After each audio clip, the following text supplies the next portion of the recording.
Pwede po pagawa din para sa isang OFW. Ge. Hindi lang to para sa isa, kundi para sa lahat.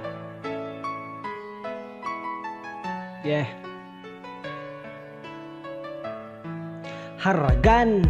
Isa ako sa Pilipino na piniling manayuhan dito sa ibang bansa para lamang matulungan ng aking mga pamilya kahit na medyo mahirap. Bawal dito ang mapagod, kailangan magsumika. Para sa aking pamilya ay kailangan magtiis. Sinantabi ko ang lungkot at ang aking pagkamis. Bawat pawis ko bayad para to sa kanila.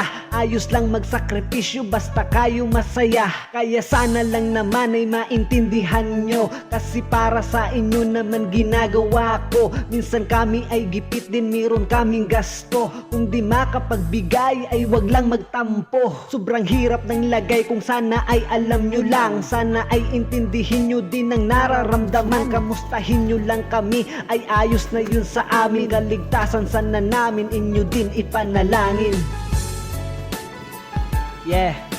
Saludo sa lahat ng mga OFW natin dyan. Laban lang.